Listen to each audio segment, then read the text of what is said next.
Yo,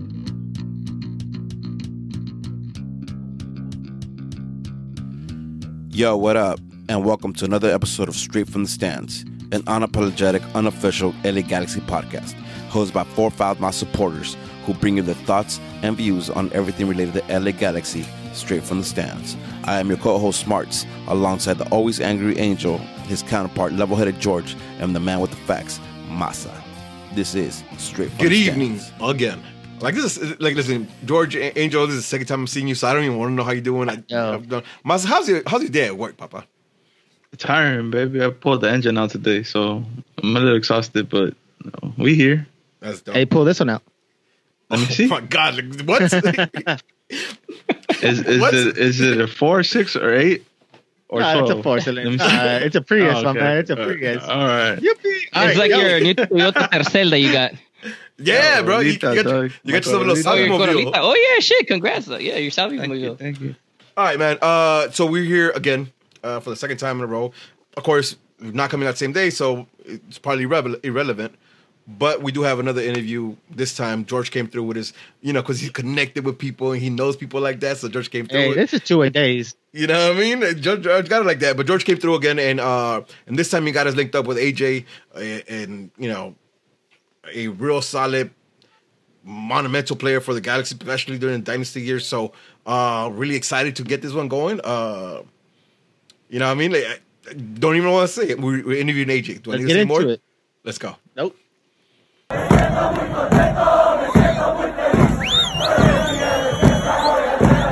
AJ, appreciate you being on with us. I know it's been quite some time we've been talking about it, but now that we got the time, I appreciate you being on here with us.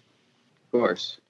Yeah, man. We're gonna go through a couple things. First of all, to start up, you growing up in Maryland, how is that? How's the soccer scene out there? Is it something compared to, you've been in LA for quite some time? You were in LA for quite some time. How can you compare the two? Well, obviously it was, I lived in more of the suburbs in Maryland. So, obviously soccer was everywhere though, but it was mainly young kids just doing it. Had something to do, a sport to play. There was a few players that were fairly good at where I'm from, but I don't think many players made it to a big D1 school or professional. Lucky to get out of there and go to Maryland, which is obviously right around the corner from my house. So my parents, were at all the games, and thankful to do what I did with them for 4 years, and then obviously getting drafted to the Galaxy after that. So Right. Yeah, Yo, Maryland, you guys had a powerhouse team. Looking at the names now, it kind of reminds you of like UCLA basketball when you have the Westbrooks, the Kevin Love. You had Omar Gonzalez, Graham Suzy. How was that going? Like Zach McMath, right? He came straight out. Oh, He was Zach Philadelphia McMath. Union's goalkeeper for a while before, what's his face took him over, the guy from Jamaica. Yeah, Blake. exactly. Blake.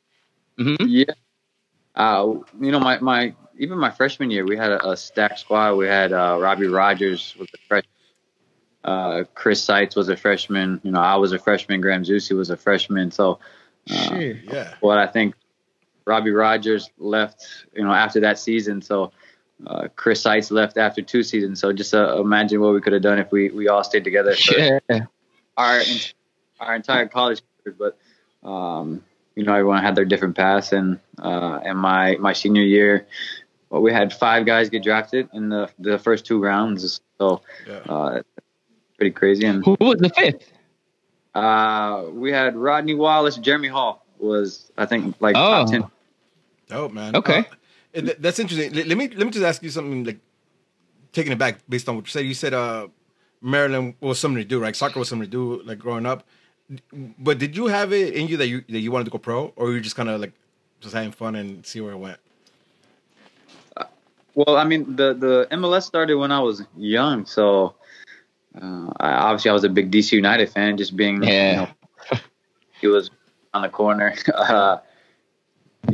That's when they were dominant and, winning MLS Cups the first few years of the existence of the. Yeah. Ever since I knew you could do that as a living and make money, and that's what I wanted to do. And my parents, thankfully helped me and sacrificed a lot. My dad used to work in Bowie, so he would drive 45 minutes to work, come home, literally pick me up and take me right back to Bowie, where he literally just at work. Shit.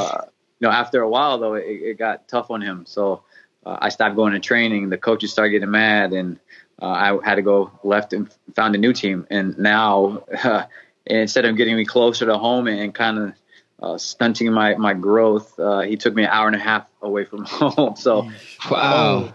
Even further drive. So, hour and a half both ways. But if it wasn't for that, I wouldn't have been on the club that I've been able to play on, and obviously get that exposure to get to Maryland.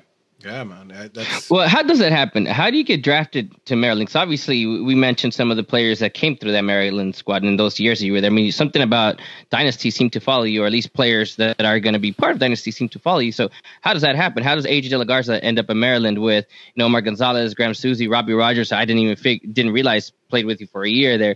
How does that happen?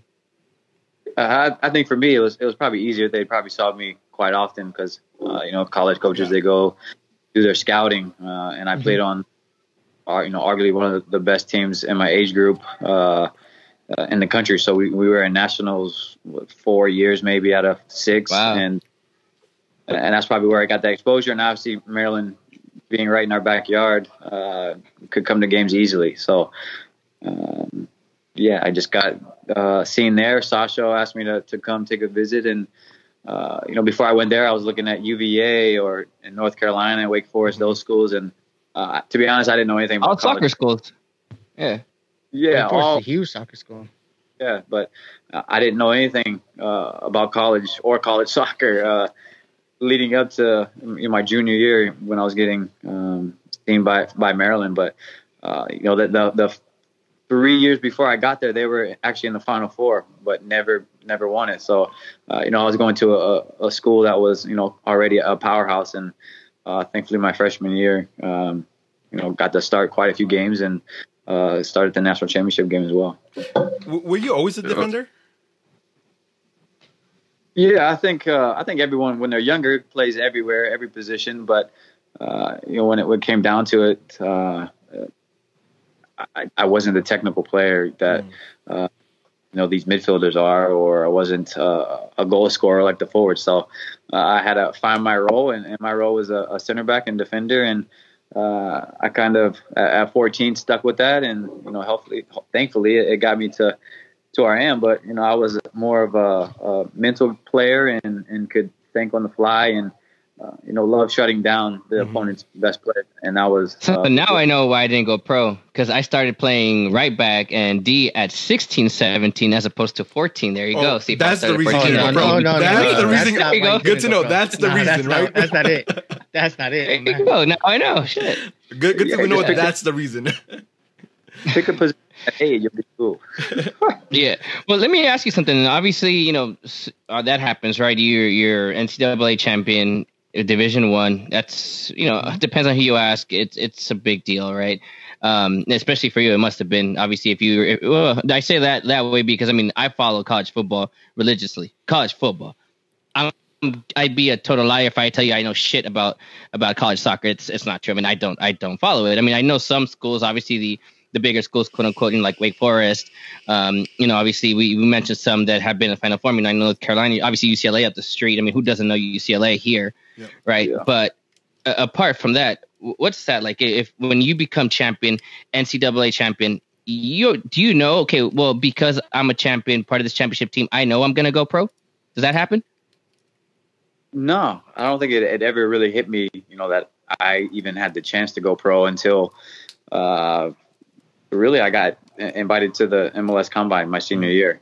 And, leading up to that, I had played pretty much all 4 years as a starter. But, my thinking was worrying about where I was, and that was in college and doing things college kids do. And so living in the moment. Yeah, and enjoying the college and playing soccer with some of my best friends.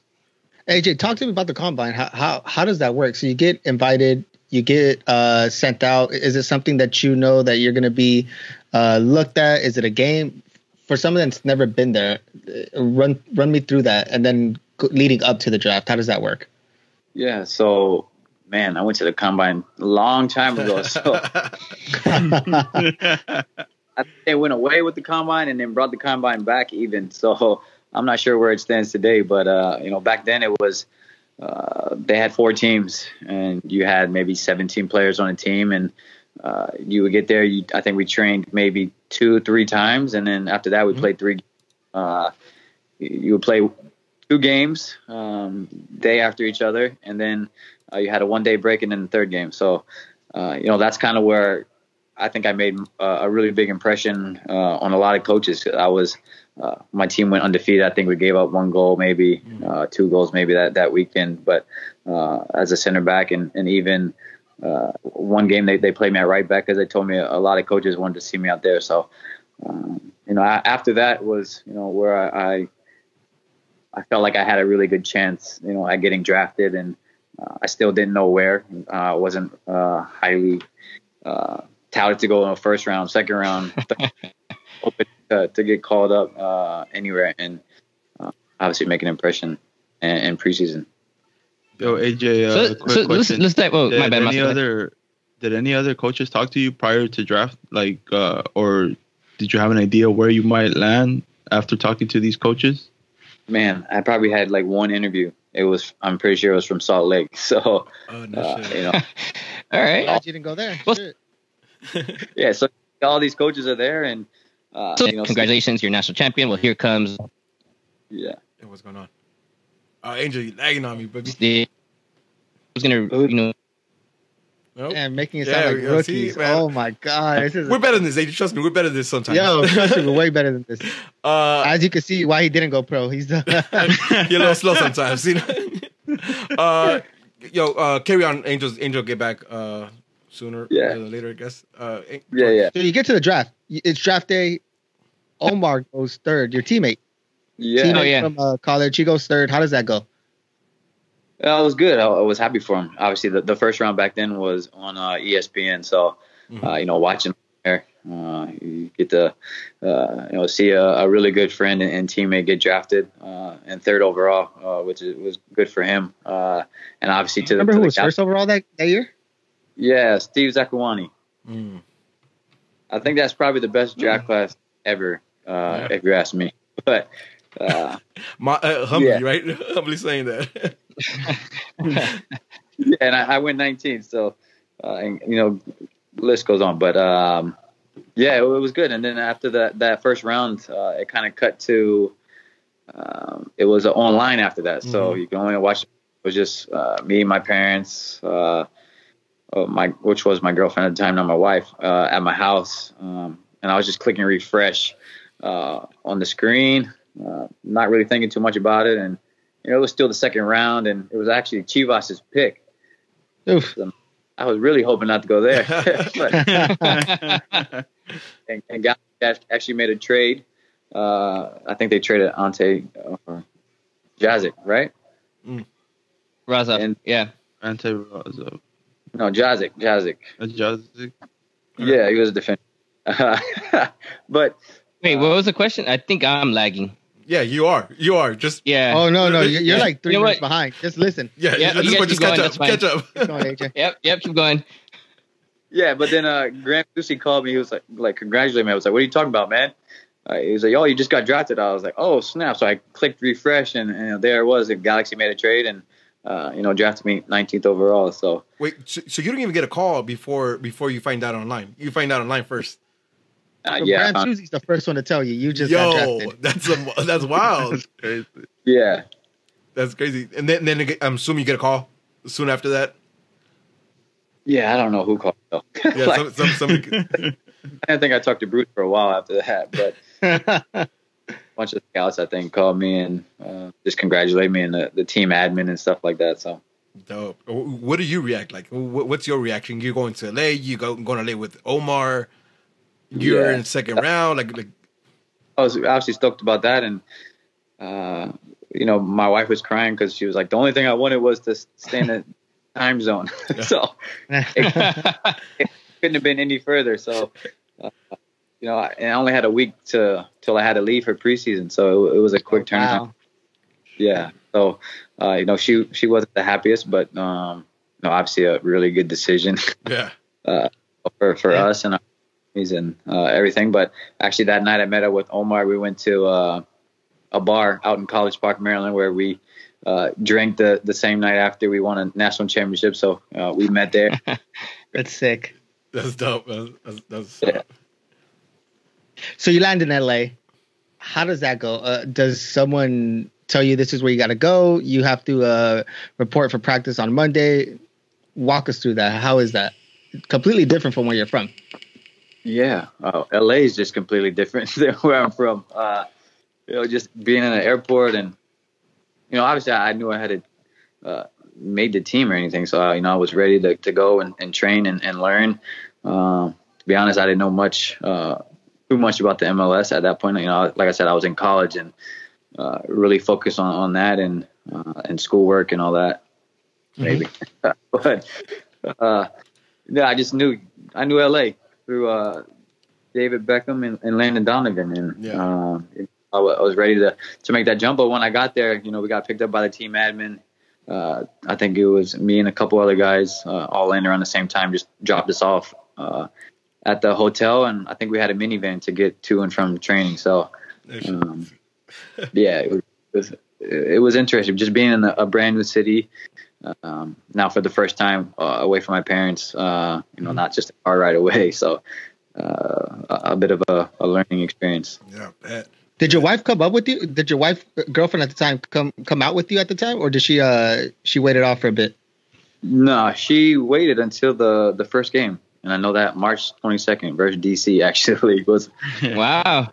my first game and my first start. So she was there for that, and we actually got engaged that night too. So no shit. crazy night.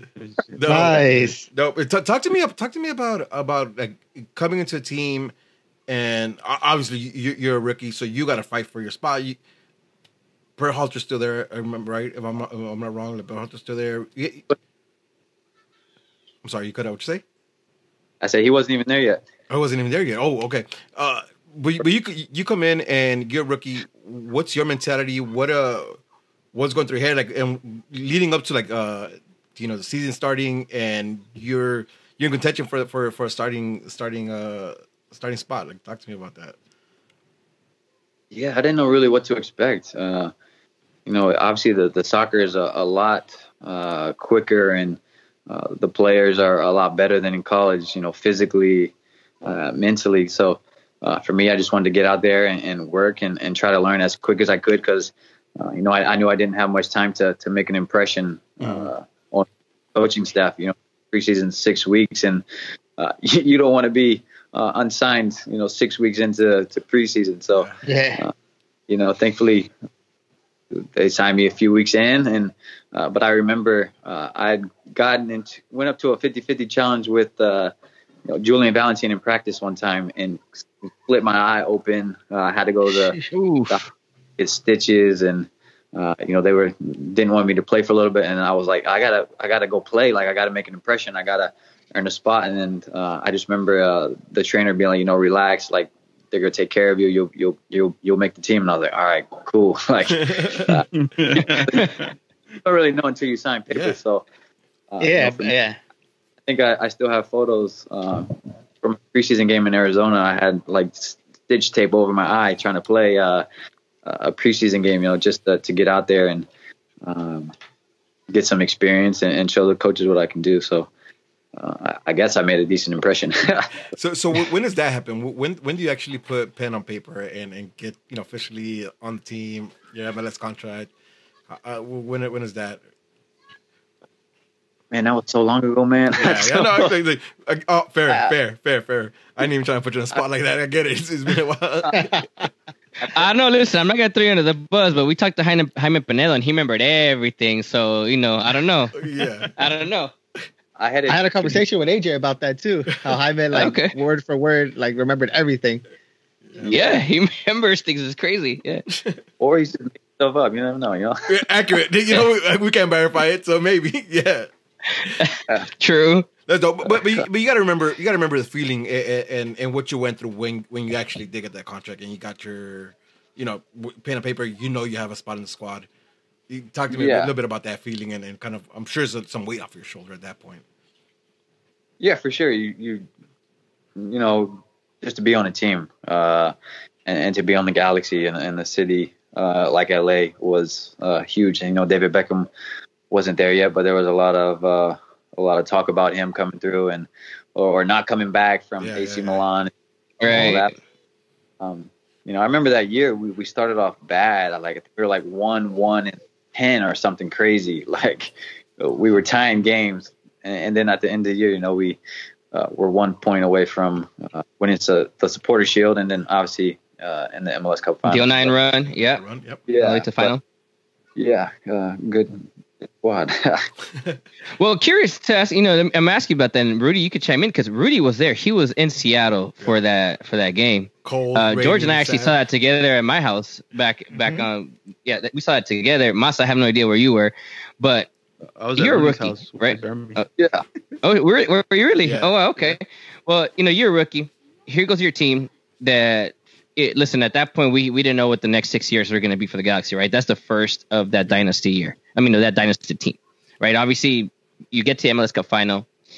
What happens when you get to damn? Because you only had a handful of appearances at that point, right? I think in playoffs you had 2 games in the period, sporadically throughout the season. But what is your feeling as a rookie getting to MLS Cup final? Yeah, I think throughout that first year, I think I played 17, 19 games. So, a fair amount of games. Yeah. But I think in the playoffs, I kind of got bumped, I believe, just for more experienced guys. I don't remember even what position I was playing at that point. I played all the back positions in my LA career, but I actually remember subbing on in the finals. I think it might have been either late in the game or in overtime. Omar, I think got hurt, started cramping. Yeah, that's right. I do remember that. Yeah. Franklin might have slid in the middle because he was obviously a center back the year prior to that and rookie of the year. So, I come in and I don't remember much about it. I was shaking when I had we were at number 7 or 8 on the PK list, and I'm looking and I see there's me, the goalie, and but yeah, oh man, that's nuts. Yeah, crazy experience. Obviously, being in the finals my first year in MLS and coming, from Maryland where I just won a championship. Obviously I didn't know what the rest of my career will hold. So, obviously a tough night, a tough loss. What does that loss do to you for the next season, right? So now you come back the next season, you already won championship at the college level, at the university level. You're there. You're a goal away, a chance away from getting it at a professional level. What does that do to you that following season? Was there any changes on you? In the off season, you practice hard. Anything changed for you? Yeah, I think it pushes every player. You want to be in those situations year after year. And I think that the team that we had, we definitely, first of all, should have won that. I agree. Yeah. And we had a team for the next 6 years that should have and did compete for MLS year after year. But as a competitor and a guy with the mentality that I have, obviously being in the finals that first year just wasn't enough. You want to get the end goal, and that's a trophy and a ring at that level. Yeah. So there's listen. To me, you're one of the defenders that we're missing, right? We're missing when you're that squad that dynasty the 6 years were so solid in the back that it allowed the midfield and the forwards to kind of make mistakes and know they had a solid defense in the back that's gonna clean up a lot of the shit, right? Listen, that defense is arguably one of the best defensive in MLS. When you have Franklin, AJ, Omar, and Donovan, So He said it. I didn't say that. No, listen. Arguably one of the best defense in the MLS. I look at everything now, and it's like I still can't find something. What was that chemistry like, though? Right, like throughout those years, what was that chemistry? I mean, obviously you and Omar had a chemistry, and that showed. But like the rest of the squad, and even the interchangeable defenders that we had, because it wasn't just those four. That we had other defenders that came in, and some left, some came in. But it was solid for like the whole 6 years. I remember being a solid. I mean, I'm sure that has a lot to do with like tactics. But what was that chemistry like with that back line?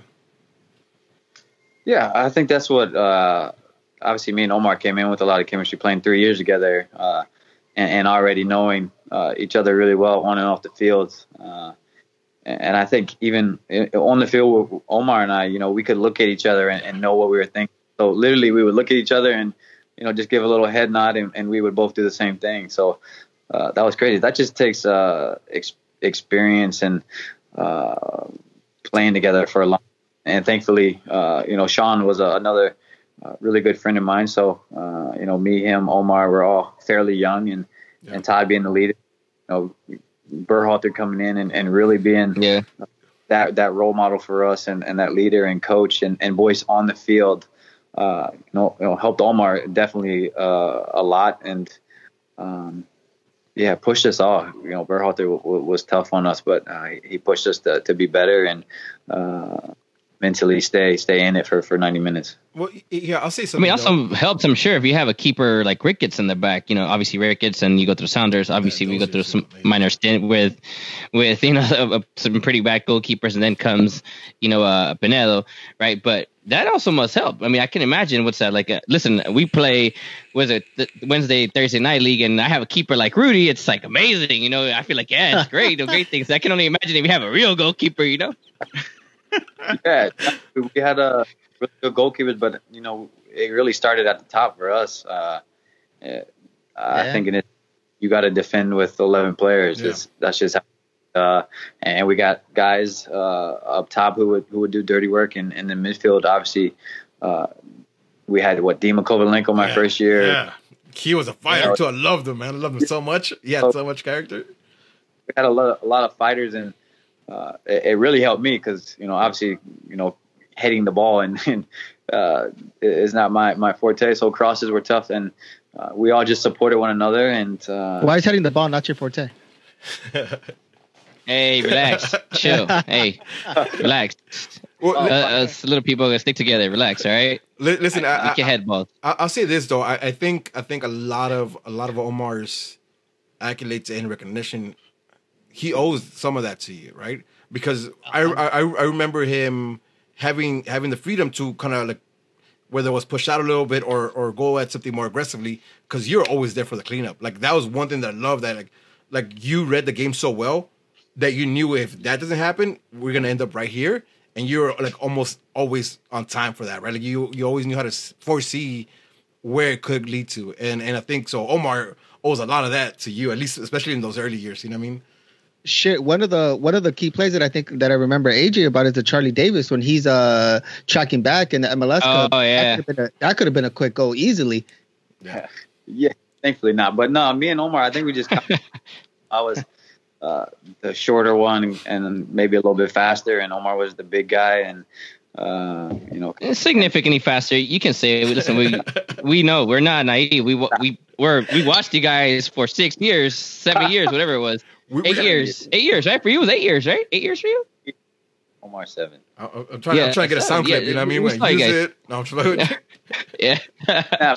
Just compliment each other, man, and it just worked. It was crazy. And still, one of my best friends today. So.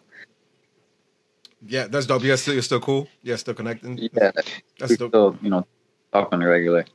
Well, let's talk about 2011, man. Obviously, 2011 we know happened at towards the end, but at the beginning of the season, we just had gone to 2010 after going 2009 MLS Cup. We lose in playoffs in 2010. Everyone, listen, the stadium, everyone was pissed, and that was right before we joined. George and I joined JCB, so that's different stories. But then 2011 happens. We have all this optimism. We expect all these things. Things are going good, but it's not until Robbie Keane comes that things really change. Yeah. right? Or at least for us, we noticed it. What was that like for you guys in the locker room? At that point, you guys are still, title contenders, but he comes in at that moment that you guys are like, all right, listen, there's no one that can beat us, or what's that like? I mean, what happens when Keno comes in, and then, obviously the rest is history. What happens then? I think he comes in and you can just see the quality, that leadership that he brings to the squad, and that fire he had, because he was a competitor. But you saw in the first game, just his ability to score goals against San Jose. I think it was the first game, and Yep. You had David Beckham playing balls into Robbie Keane, so a little bit unfair, but. No, it's all fair. All fair. What you mean? No, fuck that. It's not fair. No, fuck that. It's fair. It's good business. That's all it is.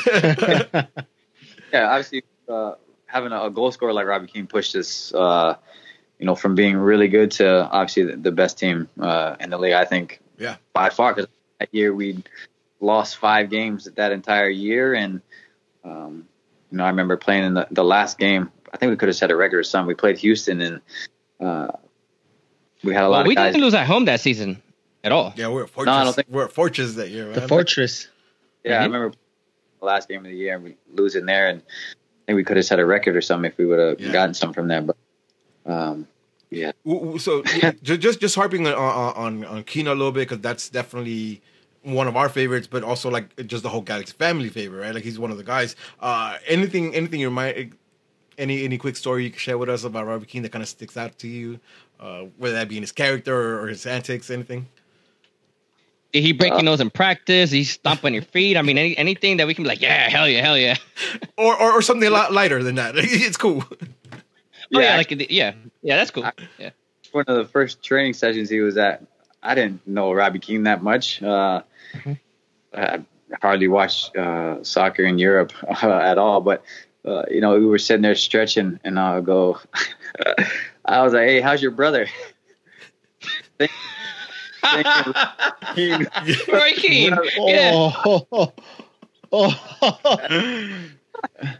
Had no. How'd that go? He's like, that's not my brother. I was like, oh snap. Oh, that's fucking money. That's money right there. Yes. That's right. Listen, I guarantee you there's going to be some people that are going to be curious about this that probably you don't know about Roy Keane, and they're going to go and Google this thing.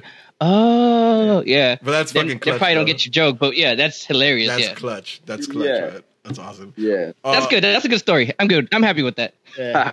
Yo, so 2011, it's there. You get your cup, right? 2012, we're right back at it. Like we're there.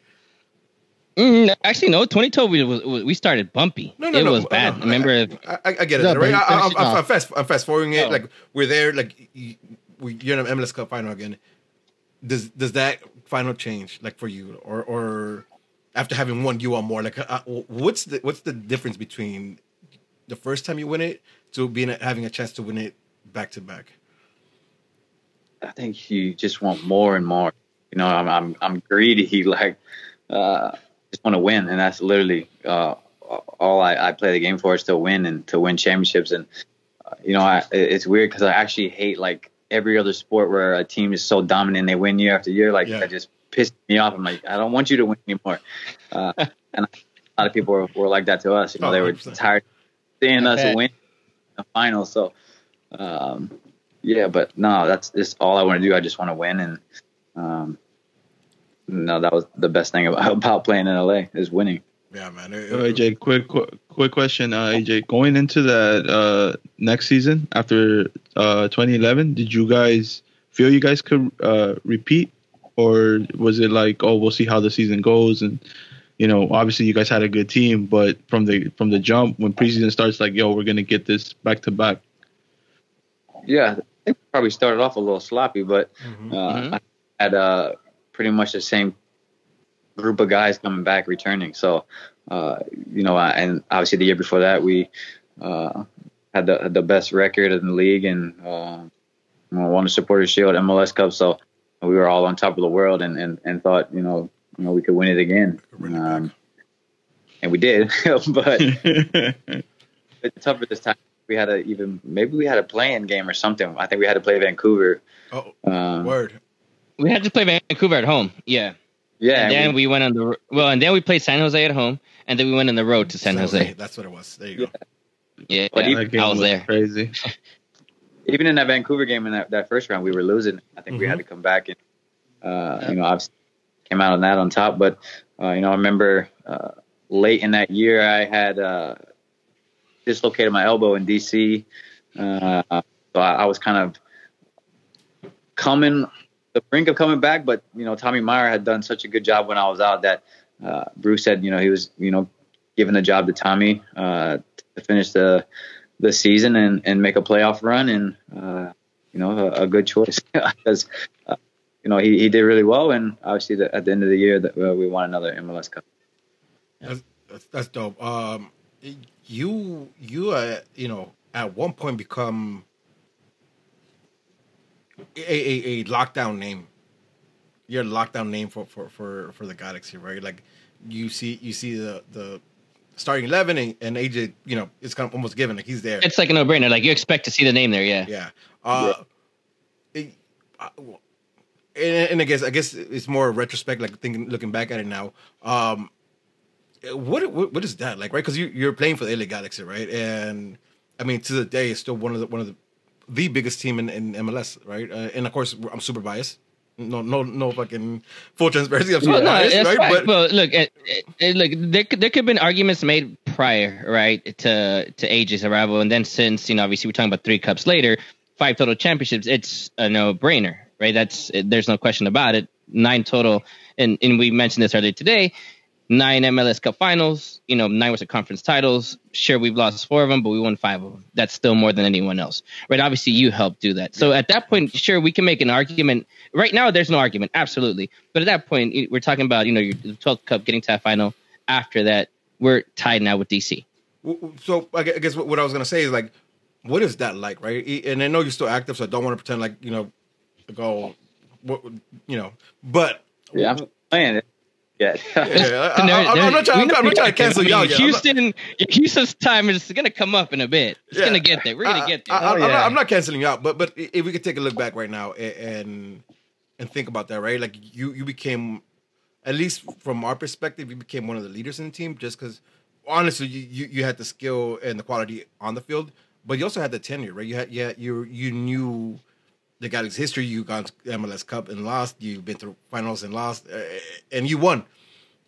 So if you look back at it now, like, who helped you out the most to get to that, right? Out of all your team members prior to you leaving the G's, like who can you go back and be like, these 2 guys, whether it's Keane, Donovan, I'm just throwing out names now, like really influenced you to kind of set you up to be that person, right? And you can look back at it now and say, yeah, that's who you were. Man, I really couldn't give you one name, man. I remember when Berhalter came, he would actually go and work with Omar, like one-on-one. Oh, shit. And I go, damn, like, what like, what's going on? Like, confused, but I would go do my thing with other guys. But, yeah, I couldn't tell you that, one guy had. No, but no, focus. Oh, me, I did it all.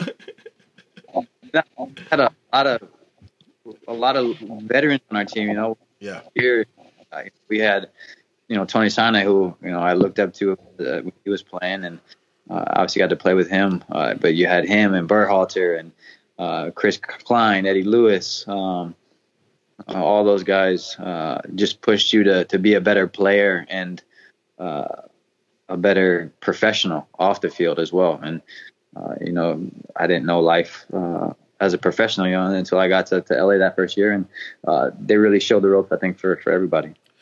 Oh, you know what? And actually, in this time frame too, and it's relevant now because the tweet you just posted out, I think it was yesterday, the day before, you got a call up to Guam national team. What is that like? Oh, yeah. Like,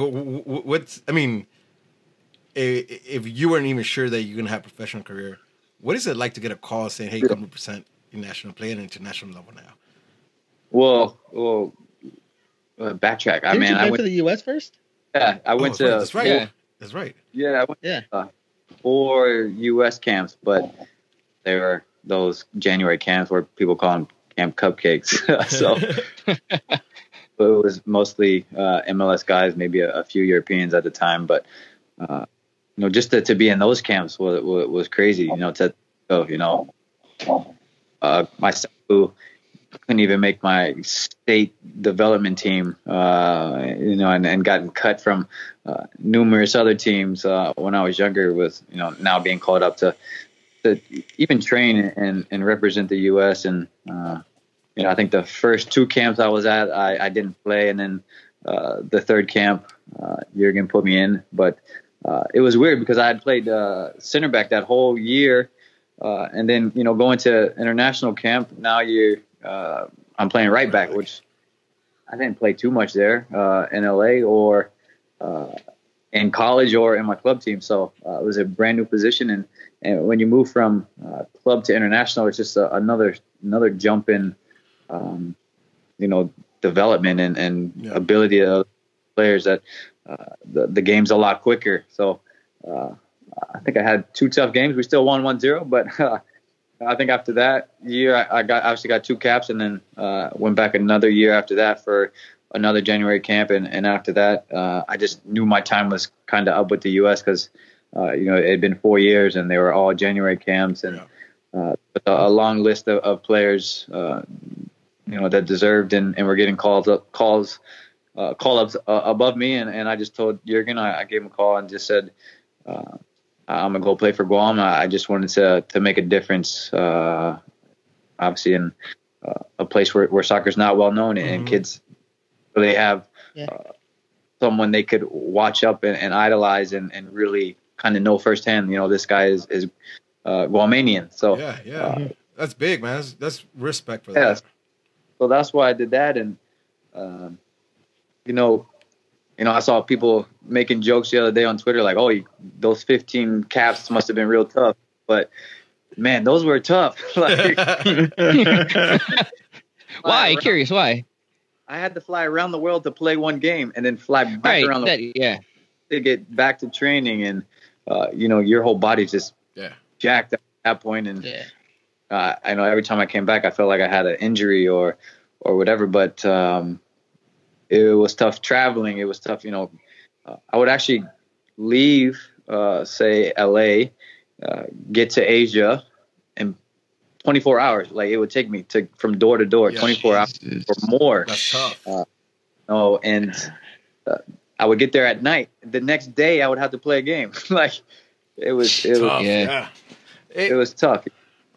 But it has. I mean, it's international, right? Like we had this conversation earlier. Like we had Herc. We talked to Herc earlier today, and we had this conversation about no matter what level you play at, like the ultimate goal is to play World Cup international, right? Like that's like no matter what, like that's the ultimate goal, whether you're playing outside or in the field, right?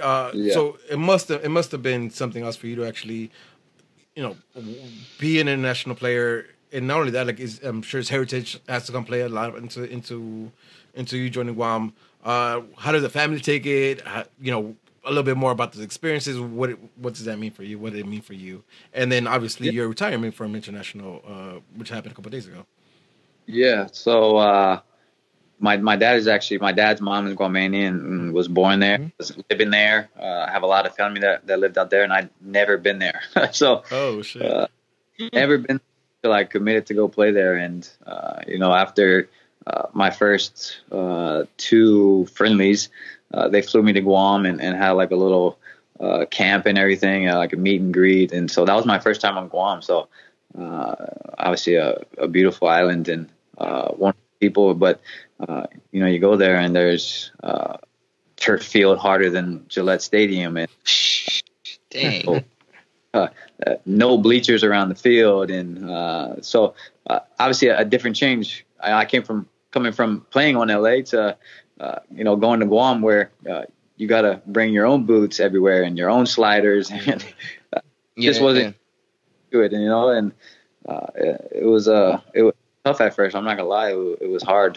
Obviously the grade, the fields weren't the greatest, the situations weren't the greatest. Travel. He talked about But to be able to represent, somewhere where my family's from, and inspire the next generation was the ultimate goal. I remember before I would get there, they were talking about they were trying not to lose games by double digits. So, oh man, that mindset. Yeah, exactly. There were guys on that team that they grew up with the Guam national team, and that was their mindset, and they could kind of start to see things turning because we were winning games or we were losing games 1-0, close games. So now there's a new coach, and he's really tearing the place up from top to bottom and redoing the whole structure and controlling all the different age groups. So I'm excited for what's to come for the island and the sport in Guam. And I might never see them in a World Cup finals or anything, but I can proudly say that I helped jumpstart soccer in Guam. Yeah, man. Question for you though. My bad, Rudy. You get to Guam, right? What's that like? Because obviously they know where you're coming from, right? I imagine, hey, the people in Guam, right? They have to know, hey, this is kind of a big deal for them, right? And I don't mean it in any negative way, but you're coming from the LA Galaxy where you're playing on obviously alongside Beckham, Robbie Keane, not Roy Keane, Robbie Keane. Donovan and things like, obviously Omar Gonzalez, if you're following MLS, you know who he is and things like that. How's that like? I mean, did you see Galaxy jerseys in random places in Guam? What was that like? Man, not even just Guam. It was my first trip to Asia to go play for Guam. It was in Cambodia and some other country right next to Cambodia. Don't worry, you're good. We'll figure it out. So I was there, just streets, and I saw 3 people in Galaxy jerseys. Oh shit! I'd go up to them. Obviously, we had no communication. They had no idea what I was saying. But I would take pictures with them, and I think it actually got to like a big sports page online or something. It got posted, but I would just be like, "Oh, me play here, like that's my team." And then the actual book bag that I gave one kid that had the Galaxy crest on it, because he was wearing the jersey. He might have not. They probably didn't believe like, nah, this guy doesn't. Look at him, he doesn't. I got confused for Giovanni Dos Santos one time, so that's accurate. I get it. Landon probably brought it over there when he was on his sabbatical over there. So. Right. I'm sure that's probably what happened. Well, and you guys also did an Asian tour. I remember that. You guys, I think Beckham was still on the team when you guys did that, right? So that also gave some exposure in Asia. Yep. Yeah, that was where did we go? The Philippines, Australia, and Australia. I remember that one. One more place. I've been to too many places I can't remember. Oh, you guys go to my bad. Ireland too? The humble flex again. I see you. Okay. Oh. Okay. I mean, like, it's crazy. I've been to, obviously, if I didn't play soccer, I hadn't seen half the world that I've seen. So, very grateful and like to go visit those places. And obviously, if I didn't go play for Guam, I wouldn't have been anywhere in Asia. So, went to some pretty cool countries. And bring it back to the Galaxy here. Actually, sorry, how did you decide you were going to retire though? When was that? Because you're only 32, right? Yeah, I think there was a lot to play into it. The travel was tough. I think even when I first committed there, so I got a dog here trying to butt in. But I think even when I first got there, Bruce Arena was like, "Are you sure you want to do this?" And I was like, "No." Yeah, like what? Why? What do you know that I don't know?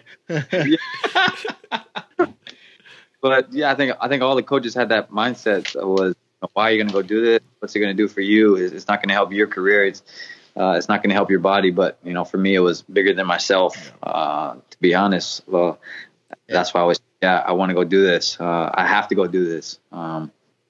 But I think after a while, man, I'll tell you about this one flight path I had. We had a game in San Jose.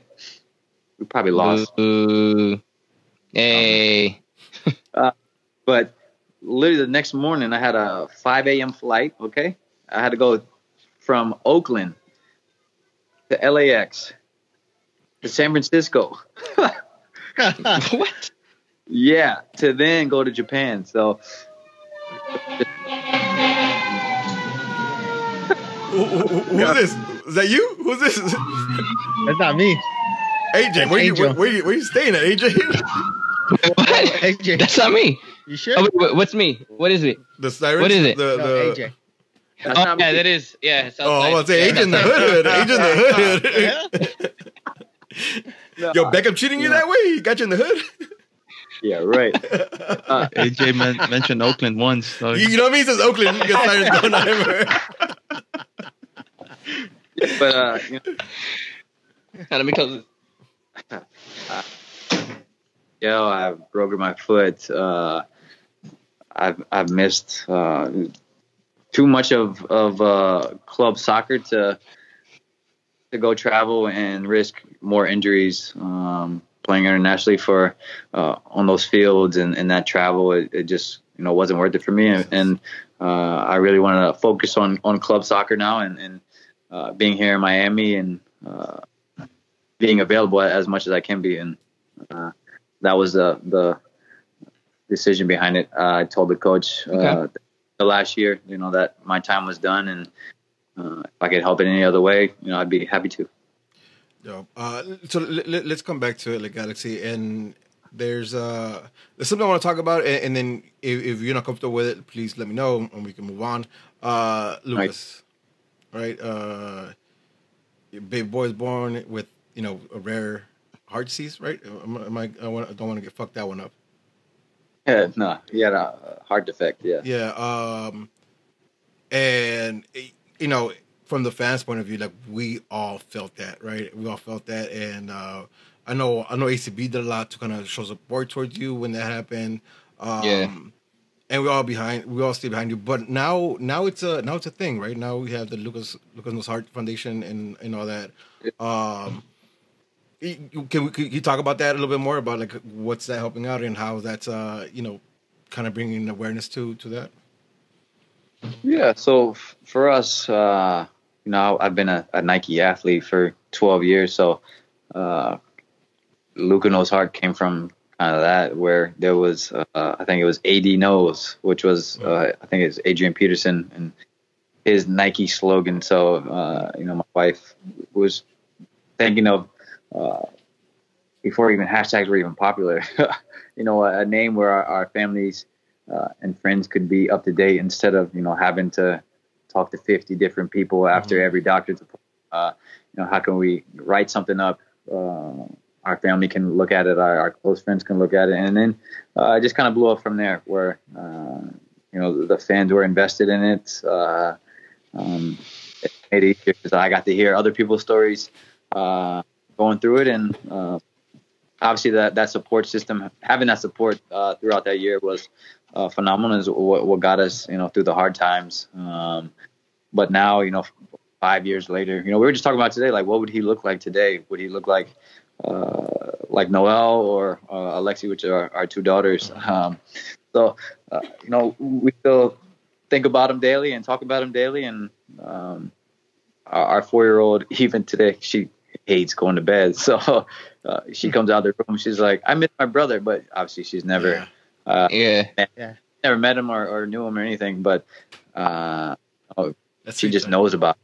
Well, that's how much, we talk about him and keep his name going. And that's kind of why we started the clothing line. It was to help other families that are or have gone through similar stories that we have, and how we help them through a tough time, and how could we support them financially, even because I know it wasn't cheap for all the surgeries, and he only lived for a week and had 3 heart surgeries. So there's other kids that are 8 and have had tons of surgeries. So we want to do what we can to help out, and we donate a lot of money to Ronald McDonald House, just because we were a family that stayed at Ronald McDonald House the week he was living, and we just know how convenient it was being right next door, and it was a donation-based stay. they said you can donate $25 a day if you want or if you can. And now we just want to do that for other families that may not have that financial the liberty to do that. Yeah, no, 100%, man. That's Yeah. And obviously, we lived in LA and we were an hour away, but we wanted to be right next door. So, but even when we were there was people that were there for a year. So, whatever we can do, keep his name alive and Question for families. for people listening now: how can they contribute, or how can they still help that may not know? Obviously, we've been around for a while, so we know these things. But for someone that might be listening and maybe just recently started watching the Galaxy because of Zlatan, right? How do they get involved?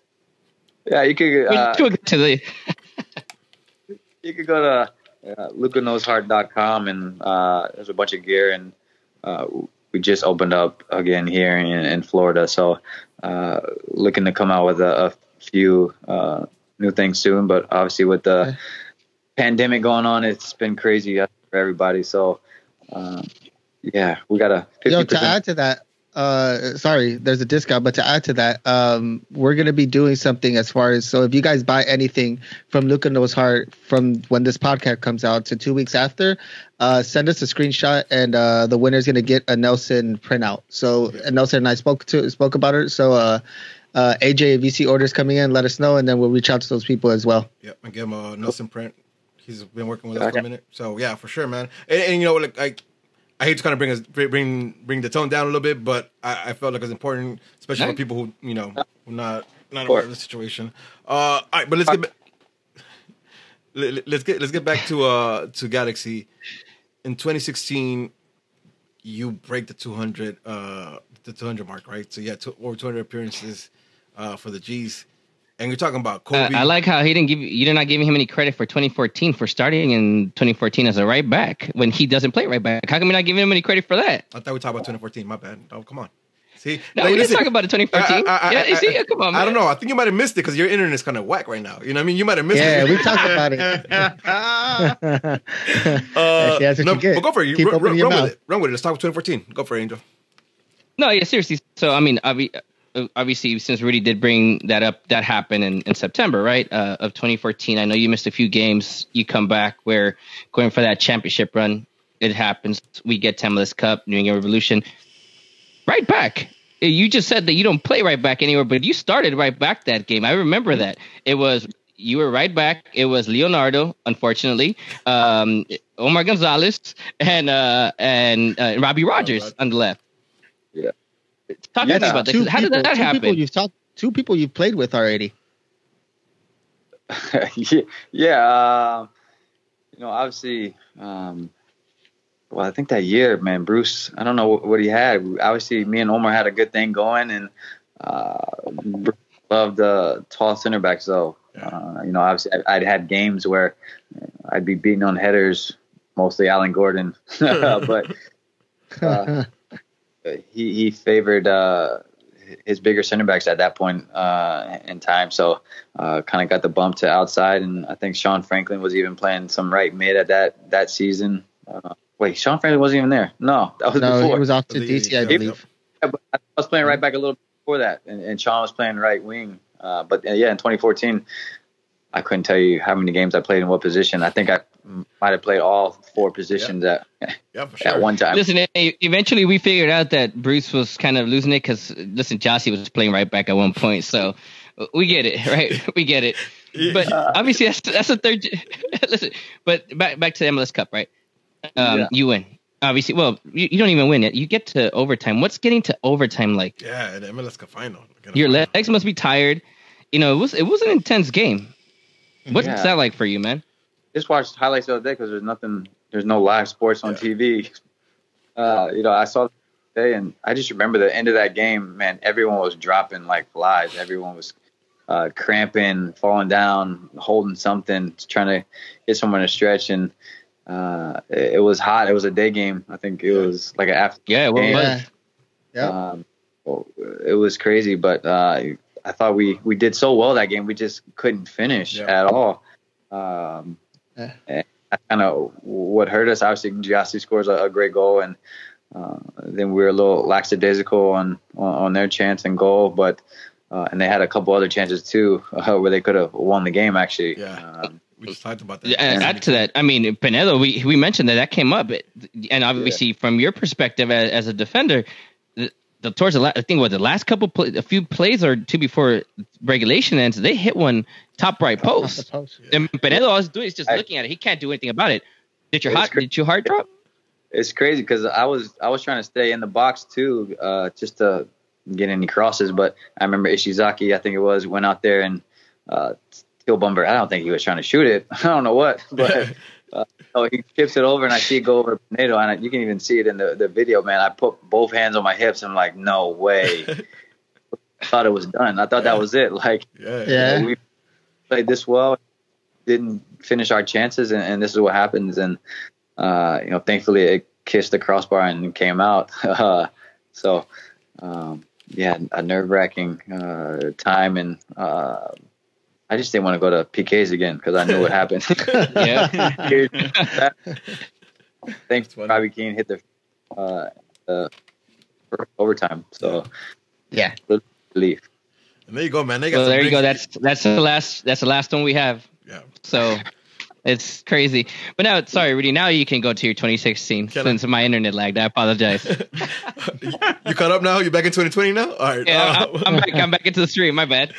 So 2016, you break the 200 appearances, as I was saying earlier. There's five total players that have that, right? And we're talking about Kobe, Landon, Hartman, and Cienfuegos.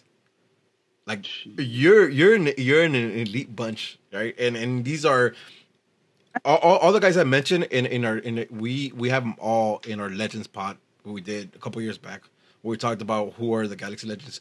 You're in that bunch with these legends for our club, right? When you break that, did you ever do you think about that? Is that it, or are you just like it's just another game?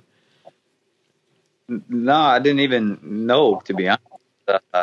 You just found out now? No, I knew I had. I was about to drop the breaking news button.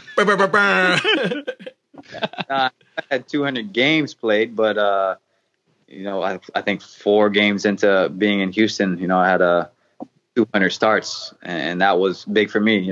200 starts in MLS was huge, and I didn't make a big deal about 200 appearances, but it's a big accomplishment and a group of like you said, Galaxy legends. So just crazy. 8 years there, so a lot of games. Yeah, absolutely. So let's talk about it, man. After that, Houston, the trade happens. Talk to me about the trade from beginning to end, because there's a lot that we've heard as fans, right? And you're obviously whatever you can say. I know you're still technically, obviously yes, you are still a professional player. Why you gotta say technically for? Why you gotta say technically for? Don't say it like because that. we don't know what's going on right now. Yes, okay. Listen, technically I'm a player too, just not a professional player. See, so that's the difference. But no, realistically, what happens, man, from beginning to end? Walk us through from your perspective. Obviously, we've heard stories. We don't know how things go down, and what you're able to share, of course. Well, talk to us about that. Breaking news, huh? Oh man, I remember that year, kind of in and out of the lineup now. Stairs was coming in. I think that was his first year with the first team, and he was doing well. He was doing well, and Bruce said he wanted to give him a chance, and I was like, all right. So, he played whatever X amount of games, and into the playoffs for. It was where I kind of felt like that's where I played my best, was in the biggest games. I wasn't being used, and then obviously losing to Colorado in the playoffs, and you had myself, Robbie Keane, Steven Gerrard, a bunch of guys. So we know we were there. Yep. We were there for that game. We were in Colorado for that, so we remember that vividly. Yep, penalties and everything. Oh yeah, man, tough. Again. I remember being frustrated because obviously I want to play, and I felt like I could have helped the team and been a difference maker in the back, and obviously my track record showed what I was capable of. But I think at a certain point it was just my time to go elsewhere and do something different in a new scene. And I'd asked Bruce and Klein at the time. I was like, because I remember Sarvis had left, and that he got to pretty much choose where he wanted to go. Yeah. They get to where he wanted, and at that point I was 8 years in and 3 MLS Cups and 200 appearances, and so for me it was like, all right, if it's my time to go and you're not going to play me, let me choose my own destination, and help me get to where I want to go. And they were like, no, we're not trading you. And I was like, all right. I was like, so I'm just gonna dig in and grind harder and work harder and earn a spot back and do whatever I can to be on the team. And it was the whole thing where Bruce was possibly leaving soon as well, so we would have coach come in no matter what. And obviously Kurt Anolfo got the job, and I remember Kurt calling me one of the first days, just asking me how I was. I was like, I'm good, ready to go physically. It was the off season. Preseason was coming up pretty soon. But I remember the day I got traded. This was after talks of with Klein, and they just said, no, we're not trading you. So, but the day I got traded, I was working out at the facility. Got home. Shit! Had just gotten some fish tacos, man.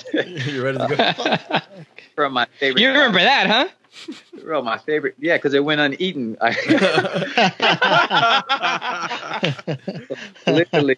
literally get home, man. Unbag my food, open it up. I'm like, where's my phone? I take my phone out, slap it on the counter. I'm about to munch on these tacos, and I see a missed call and a voicemail from Pete Vahenis, and I'm like, oh, snap.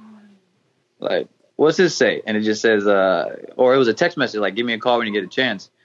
It didn't even click in my head that the MLS draft was that same day too.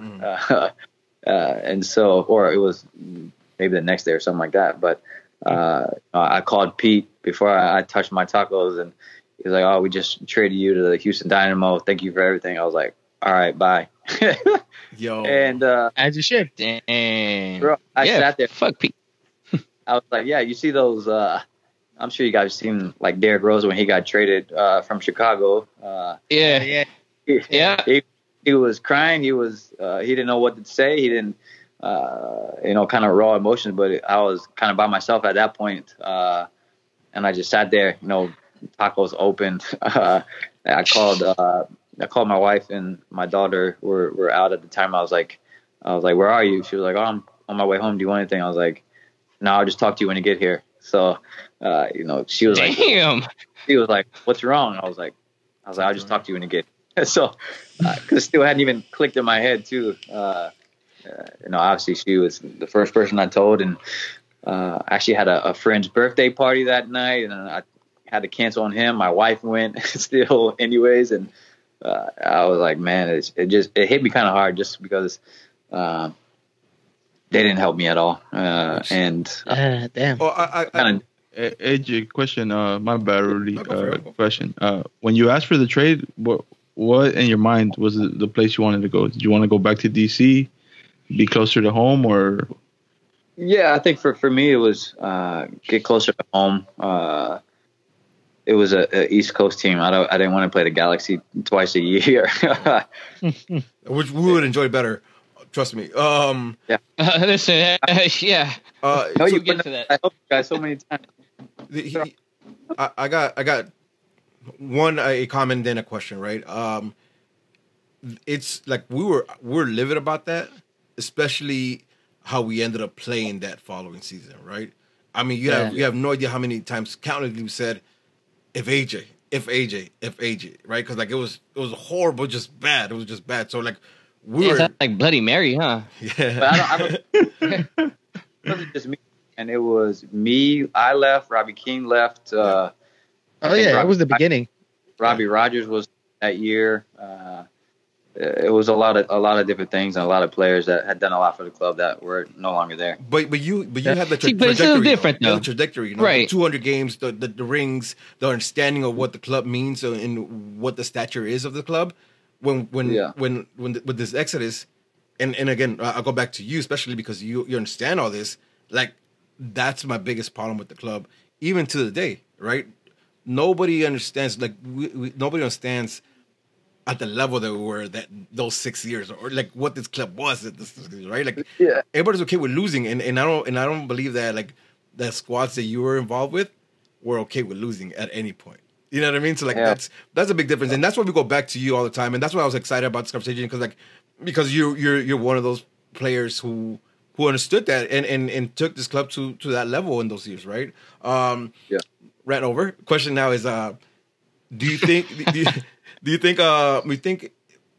think this situation has changed now with the new CBA and the players really kind of organizing and requesting and fighting for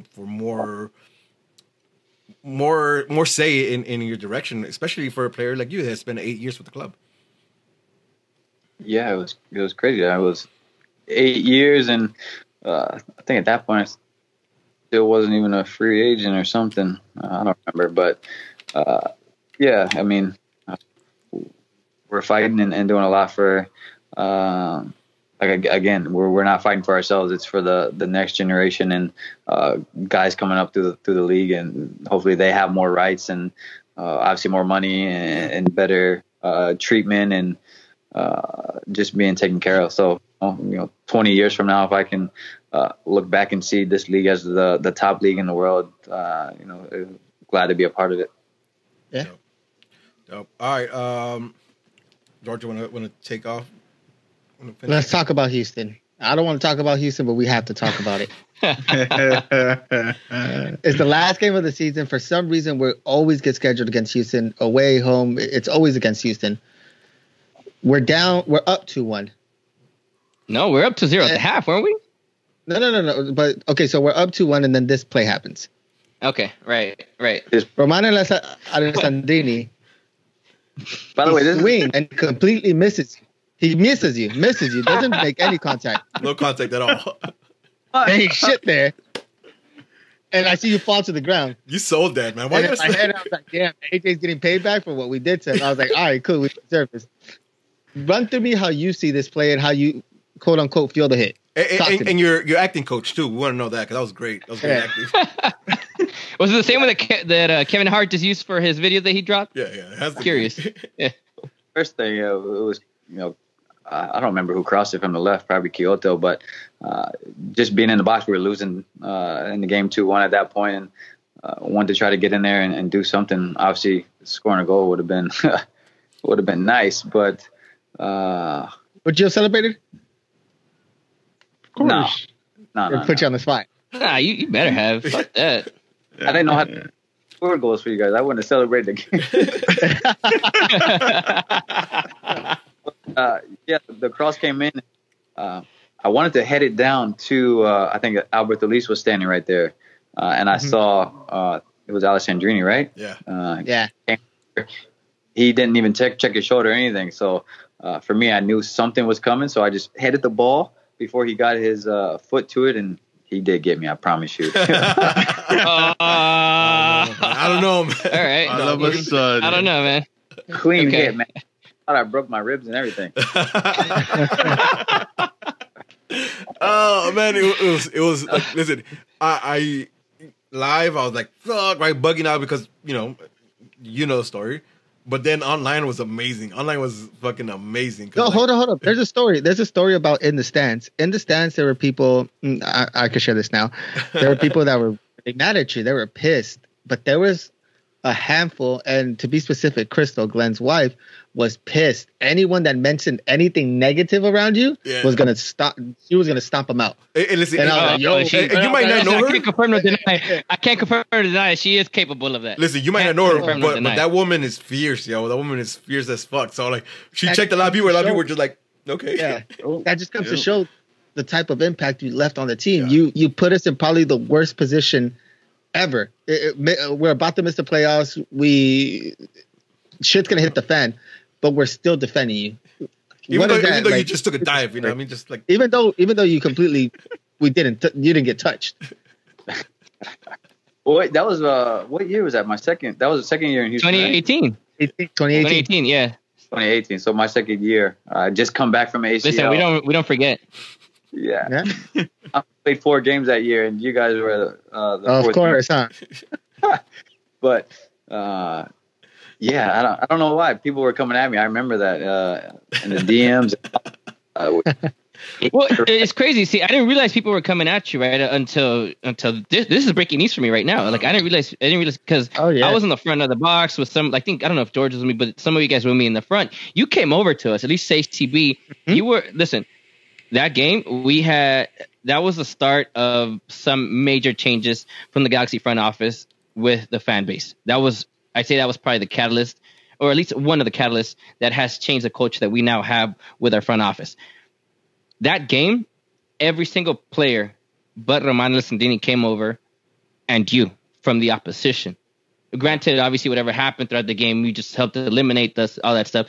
You still came over and acknowledged ACB. I still have a picture. I completely forgot. I would have put it up. That's one of our friend Nelson, who Rudy just mentioned. He grabbed this amazing shot of you and I. You probably not going to remember because he was just saying hi to everyone. Like that came down to the bottom, say what's up to you because he came over. But that's testament to what George just mentioned. I didn't realize that people were coming at you in some type of way. I mean, look, the dive, it's arguable, right? How you see it. I don't know if you. I got 20/20 eyes, so I see things amazing, right? I'm good. I have ego vision, so I saw that shit but hey, I get you. I got one. It was funny because someone who works for the Galaxy actually sent me a photo, and you can see clear as day the impact. Oh yeah, we see it. We know. Photoshop. Yeah, he fucked up. All Photoshop. But just the fact that a Galaxy employee sent it to me, just yeah. I'm not gonna post it, but it was crazy that they were coming after me instead of Alessandrini. Oh no! Listen! I gave Alessandrini shit. This guy. All right. Let's not start. Listen, George has personal beef with Alessandrini. That's a different story. That's not. No, that's irrelevant. But so this is another cute moment. Okay, go. Rudy. No. What I was gonna say is irrelevant. What you're gonna say is relevant. So let's go with that. So there's another Houston moment that I want to bring up. I get it. You're starstruck. You've never played against Zlatan Ibrahimovic. You played against greats. You played against Cristiano. You played against Dino, but nothing like Zlatan. And the first chance that you get, you give him a big ass hug, and you try to do like a Raider tackle on him. I don't know what you're doing, and then you get up and then you yell at the ref. Yeah, that's the moment that I'm talking about. You guys have a back and forth. That there's plenty of pictures. You just posted I believe you have a contest right now where you're talking to him, he's talking back, and you put up the 3. I'll have one soon. I'll have a contest soon. What is it that you're saying? What's AJ talking about there? Oh, and that one probably I was probably talking about having 3 MLS Cups with LA. That's flex on him one time. And you know what he said? He was like, I played for Manchester United, Barcelona. All these other clubs like shit. You win. You got me. Is that where the brother of Robbie Keane plays? No clue. Yeah, but that play. Obviously, we watched film that week, and we know how he likes to pick on the outside backs because he's 6'9". Whatever. Outside backs are my height.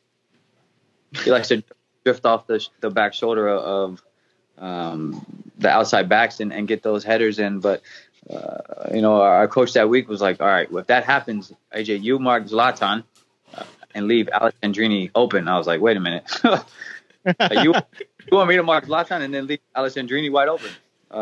Everyone was confused. Then obviously that happens one of the first plays. But the reason this all happened, obviously the cross comes in and Zlatan's running to the back post at me, and for me it's like shit. I better stop him, slow him down a little bit.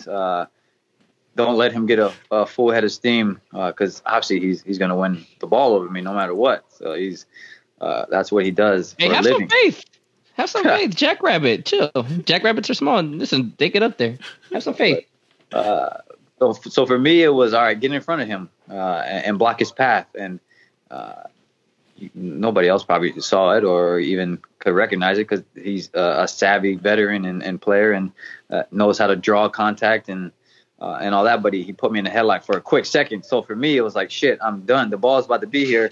My head was down, so I grabbed him And then somehow a 200-pound dude, his legs fell from under him and his arms go up into the air. So credit to you, bro. You know what I mean? Like, it's credit to you. It's the leg power you had or something. Yeah, is that Terrapins wrestling? Huh? That's what it was.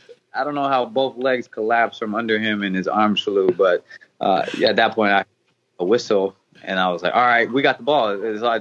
He saw the headlock, right? And started pointing to the box, and that's when I lost it. I was like, no. I was like, you that's cuss words probably, but yeah, that was It's crazy to hear it from your perspective, obviously, because you're on the field. We're watching it from the stands, and obviously the replay is different. But it's cool stuff to hear it that way. That's dope. Yeah, he makes that initial contact, and I definitely hold on to him for too long. Just I thought I was beat at that point, but the ball wasn't even close. But I couldn't see because I was in a headlock.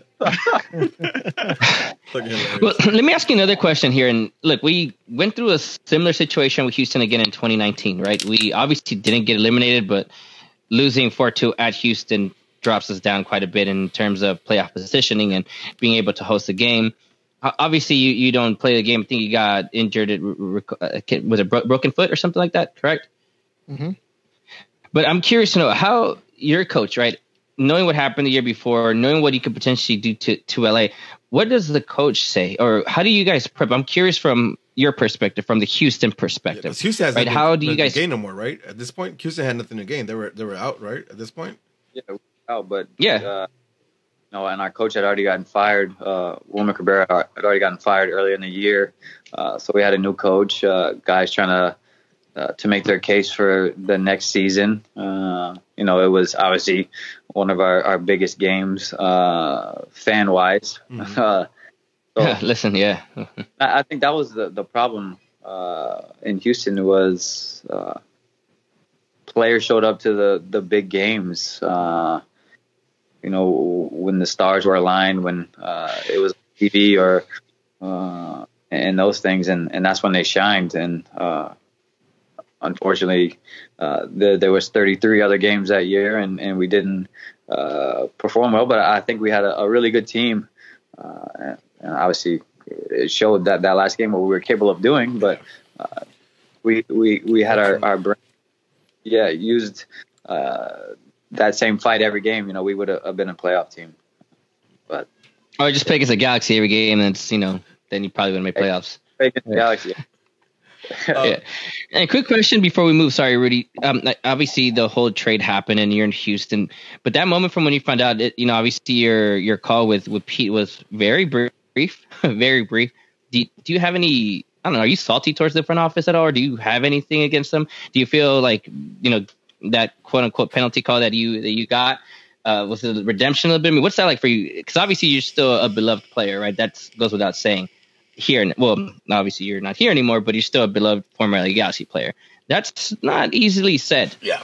For a lot of players. There's a lot of players that we give that I'm glad are gone. Listen, I have my personal beefs with players like Alan Gordon and other stuff, right? But that's beside the point. What's that like for you? Because in the future, right, and we'll get to retirement eventually. Are you the type of player that wants to come back, that wants to be part of the LA Galaxy family, all that stuff, or are you just done with the club right now? Not obviously us, a fan base, but the people in the front office. Yeah, I think I was a little salty. I'm not gonna lie. Just the way everything went down, and where they traded me to, and how I was traded, when I was traded a week before preseason was about to start, and after being told I wasn't going to be traded, and then get to where I wanted to go. Obviously, I think anybody would be a little salty, and have a lot of emotions. Even when I played you guys 2 times the last years, were probably my worst games. But there was a lot of emotion in those games, and I remember, one of those games, the coaches, Wilmer Cabrera, was like, "Why do you have a hard time playing against your old club?" And I don't have an answer for that. It's just how it is. Obviously, I want to beat you guys and shove it in everyone who traded me face, but. You can say our face, all right. Listen, right now you're in Florida. I can't hop on a flight and go out there and do anything about it. So you can just say whatever you want right now. You good? You don't have to worry about him. Yeah, we're about the same height, so don't worry. It'd be a good squabble. We're about bark. No, we're about the same height. He's all bark. Chihuahua. We're Chihuahua. about the Just same think height Chihuahua. anyway. You think Chihuahua? He's all It's, bark. you know, He's all Yeah. bark. Yeah, but yeah, I'm not sure how all right. All good. and not even anything. I was just a free agent and had no interest from the Galaxy. So if I was to come back, it would probably be like, hey, sign a 1-day contract and you can retire here. But we'll see when that day comes. Well, listen, Okay. we were talking about this with Herc earlier today. The Galaxy does good on keeping the alumni and bringing them in and kind of always showcase, especially, you know, the likes of you that has multiple rings, right? So we hope that that's a case after you know, I mean, you retire, and hopefully that's, you know, ways away because you still got playing time. But I hope you do get that chance to come back and you get you know, ceremonied over and over again because you were a big part of that dynasty. But let's continue this. Inter Miami. Now was that more of a welcomed a move? Is that something that, you know? Yeah, but this was my first time, you know, being a real free agent at this point, and you know, the one time or 2 years prior, I was a free agent, but I had literally just tore my ACL a month before. So no teams were willing to pretty much miss me for the whole year and wanted to pay me. So, you know, thankfully Houston took another chance on me, and but this time it was this past year was a true free agent, and you know, I had heard from my agent that Miami was interested, and for me it was like, all right, let's do well this season, and I'll have options at the end of the year, and that was my goal. And obviously I get hurt, and so I'm not too sure how many other true options I had, but I think if I could have picked a team, this was one of the top choices. I think for the city and what the organization was already doing before they even had a coach or a player, and the amount of fans that were already invested in it. It was just something I wanted to be a part of. You texted Beckham, huh? That's what it was. Like, hey, listen, back me up, bro. Remember those years together, those championships? Let me come over right quick. Me? I got nowhere to go right now. How is remember it now? me? Help me. Being with Beckham, have you guys talked? Have you guys had conversations in that aspect? Yeah, it was crazy. Obviously, we hadn't seen him pretty much all preseason, and then we had a team dinner at a restaurant. We just had a team dinner before the week prior, so we're like, why are we back here again? Like, and in my head, I was like, Beckham's got to be here tonight. Like, something's going on because there was cameras and all that. But yeah, he rolled in, and we had a lot of my team and myself. I was like, man, I used to dude. So it was crazy. Yeah, we talked for a couple minutes, and he's been in and out of trainings and around the facilities, obviously at the LAFC game and trainings there, and you know, got to see his family there, and it was crazy because his kids were, you know, little toddlers when, you know, they were running around the locker room when I was younger. So now they're grown men with beards, so it's crazy. Yeah, kind of makes you reflect a little bit, huh? Yeah, I'm getting old, man. I didn't want to say it. I didn't want to be planning to say it, but Listen, you're younger than Rudy. You're younger than Rudy. Yeah, and I think maybe Masa. So you good, man. You good. Yeah. I think you good. Really quick though, I'm curious, right? Because obviously we know you had two games, right? You guys had a couple games. How many games did we have this season? 2, right? Yeah, 2. Miami was going to be for us. Miami was going to be a third game, right? Yep. Yeah. Okay. I was in Miami. I made the trip to the game. The day that we land, that same morning, comes the announcement first from Miami-Dade, right? You guys are obviously in Fort Lauderdale. It's a different county, correct? So that's where I found out it was a different county. It's like, okay, well, Miami-Dade County, everything's done, right? And Aventura was going to play that night, so I was about to get my bachata on. You know, I was going to do quite a bit, you know, catch a basketball game. There's things I had this whole trip planned out. Everything canceled. So we're like, all right, there's still a little hope for us. We're like, okay, well, at that point, we started seeing a bunch of things getting canceled, right? We're like, okay, it's like, I think a few of us, actually, Rudy's brother was there with me and another buddy of mine, and then some other friends were with us too. We're just looking at we're just keeping up on Twitter. We're just keeping up on, you name it, ESPN, just wherever we can get some type of information of stuff that's coming out. Like, okay, well, here comes some information from NBA and whatever else is coming that they're not going to play at least these weekends game. They don't know yet what's going to happen after that. Then we see it. MLS is, not going to do anything. We're like, fuck. There it is. We're in Miami for 5 days or 4 days, whatever we are. No Galaxy game. That's how we found out. That's what happened to us. You guys obviously are preparing an entire week for LA Galaxy coming to town. Your home opener, right? Yeah, right. In that stadium, right? For you guys, it's a bigger party than it is for us. Obviously, for us, it's just another away game. The only difference is a new away game that we get to baptize with LA Galaxy. Talk to me about that, right? From that whole week, to what's the buildup? What's that like for you? Hey, Galaxy's coming to town. Your opener, Beckham's old team, your old team, the whole nine around. And then when you guys start finding out, hey, this might not happen. This might not happen. Hey, it's not happening. Talk to me about the entire process. We found out, when was the game supposed to be on? Maybe a Saturday or Sunday? It was a Saturday. Yeah, Saturday. So found out Thursday, right after training. The owners walked down onto the field, like right after training. And I was like, all right, that's not good. I was like, this game is off. But yeah, they were while it was happening. Our owner, Jorge Mas, was just like, we want to let you guys know before it's out that they're postponing the season. Could be 30 days. Nobody knows. It's crazy because the league was contemplating on playing just that one game, the Galaxy versus Miami, because it was big. It was supposed to be huge. It was big. It was the biggest game in history. So.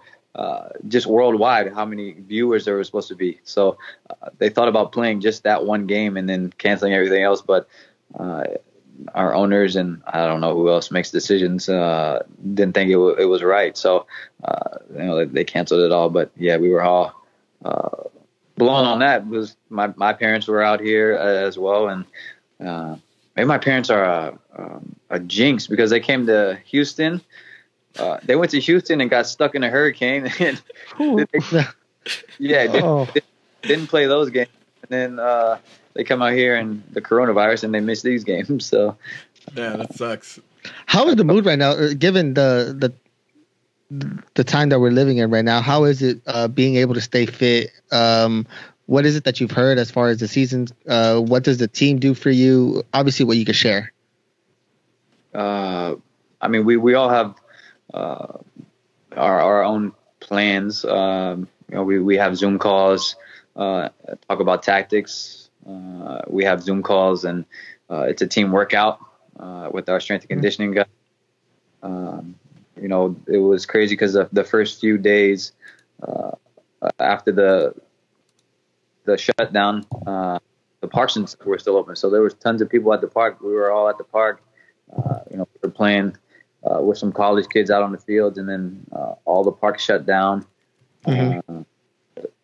And there's a couple guys that live around me out here, and it's just easier to run with somebody else, someone to have some accountability with. So we would run together. We were the only ones at the park this one day, 4 of us in this massive park. And we're like, all right, let's just go to the middle field and they won't come kick us off. And some lady comes in a golf cart and is like, you guys got to leave. And before we could even say, oh, but we play blah, blah, blah. She was like, you guys got to go. Like, yo, they kicked out Tom Brady out of a Florida park. Tom Brady can't play in the park, man. We're done. Well, we snuck on the field a few times, and we've gotten a couple runs in, but literally we're running on the side of the road. Cars are passing us. We have a little path about wide that just runs straight lines, and then it's tough. We're running on cement. Obviously, my legs and knees aren't used to this tough ground, so it's hard to stay motivated because it's been a month now. And, there's no end goal right now.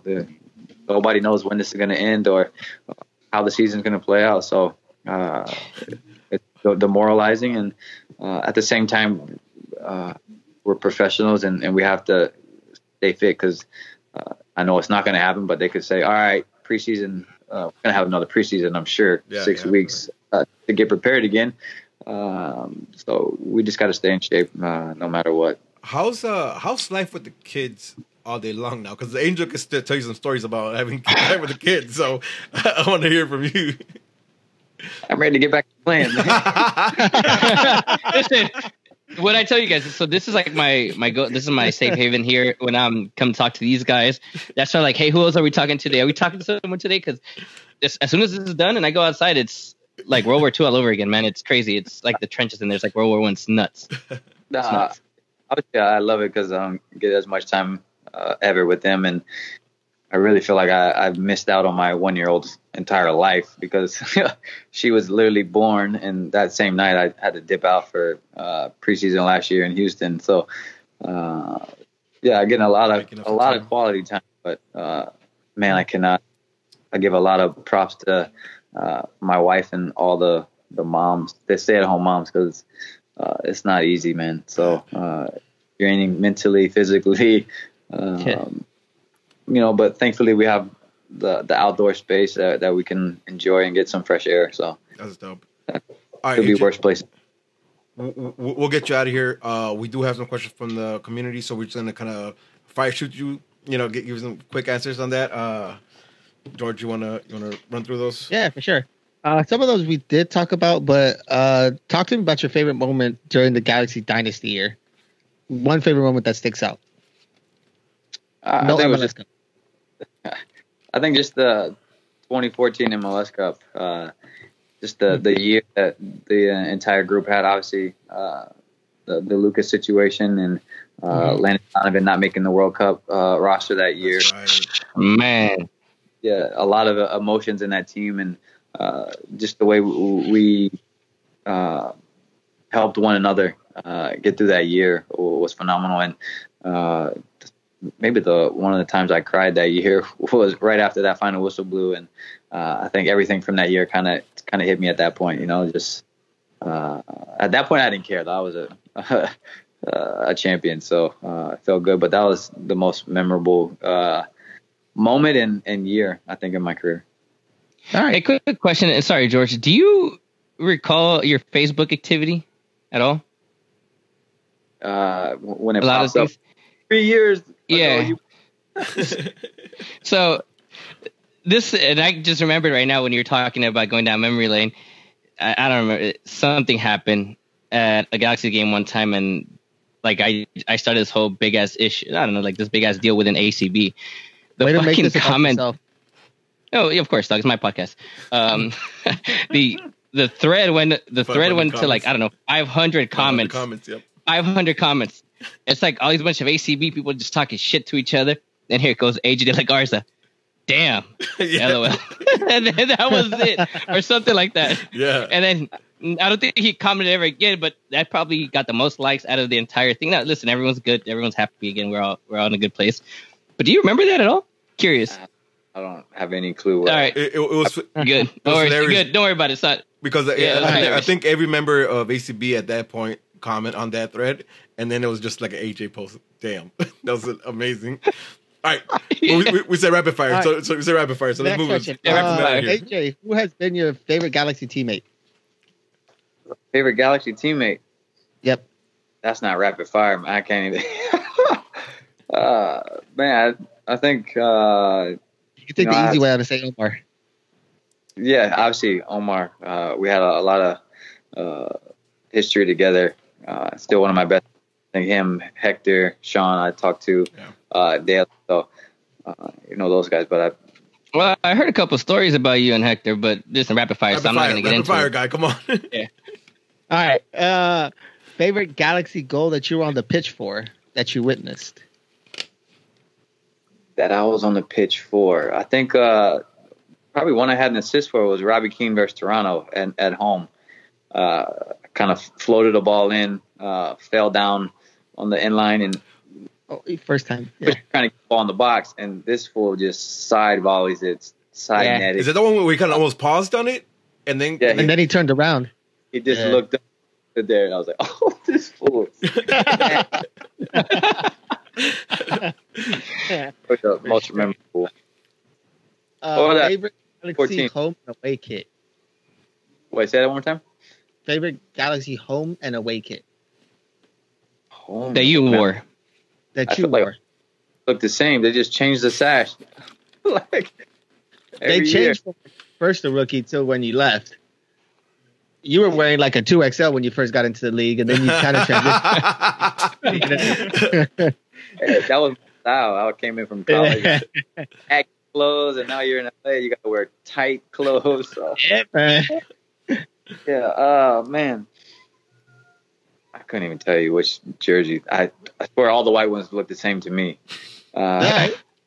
But the second kid's the black one in gold was just funny because obviously the other team just stole it. So Yeah. Well, it's funny now. Their offspring. Yeah. They're Back then, clones. listen, we did it first. They're clones. yeah, exactly. I thought that kit was clean though, like It was. Yeah, it was. simple and to the point. So I don't fit in my I shirt like no those- more though, man. It sucks. All right. What's the craziest locker room story that you could share? the craziest locker room story, man. I don't think anything crazy that I can talk about, but There you go. let's say the craziest story was Robbie Keane and Marcelo Sarvis got into it one time Ooh. at halftime, like throwing bottles. So, Damn. Oh, but Nice.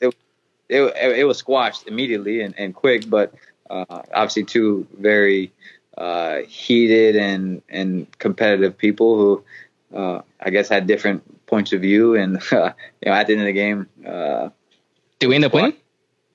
probably they hugged it out, and that was That's it. right. All right. There you go. All right, that's dope. But it was You crazy. just mentioned. Yeah.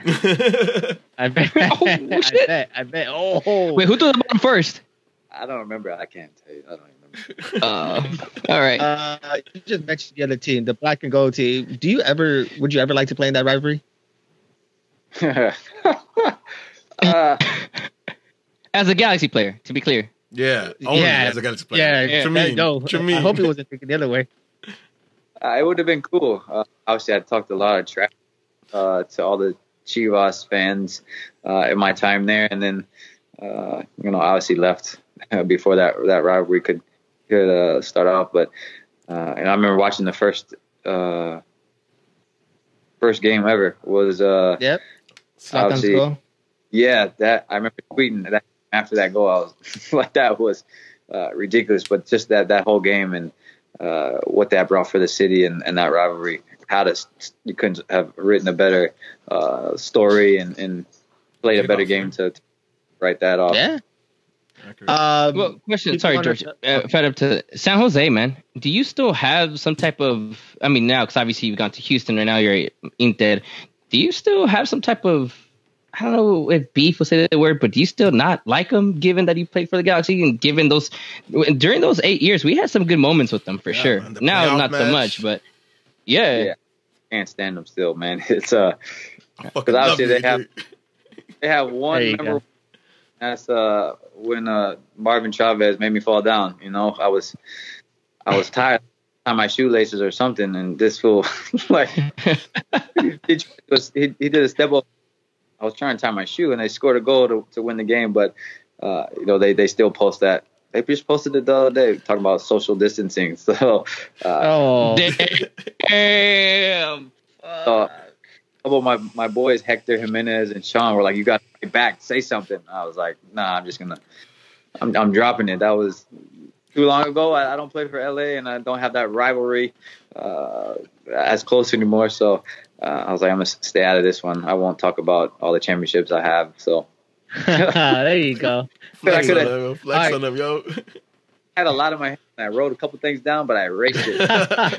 Oh, hey. My man was writing bars. He was over here beat rapping from 8 Mile. He was ready to drop it. AJ mixtape, huh? Yeah. Tape. All right. ACB wants to know, in the future, would you ever be down to come for a game and be with ACB for a bit? Yeah, I'm sure when I retire, I'll be traveling and get to watch as a fan just the game. And I'm sure in LA, like you said, the Galaxy do really well at Yeah. at staying connected with their alumni. Obviously, sending every alumni a bottle of wine, and that just shows how in tune they are just with their players. So it's great to see, and you don't hear that too much around other clubs. Yeah, man. Listen, or any sport for that. Yeah, true. That's true. Yeah. Listen, as I said a little earlier, right? Once you retire, and again, hopefully that's a while away, and you get to enjoy your career some more. But once you retire and that happens around, you have to come into a couple box and lead a chant for us, because I told you, man. Yeah. We got people in the stands that will fight for you, literally fight for you. They're talking smack about you. Yeah. So you gotta come in and show some love. Show to a tailgate. We'll bring you some fish tacos. Don't even. Yeah, you'll enjoy it. Yeah, bro. We got you fish tacos. All right, last question. You mentioned you have been with Nike for quite some time. What's your favorite Air Max?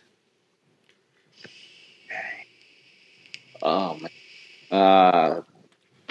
First of all, I couldn't even tell you like what numbers are what. So I'm a shoe guy, but I don't know. Like I couldn't tell you what Jordan 4s look like, but I got a whole bunch of Jordans. I don't know which are which. Favorite colors?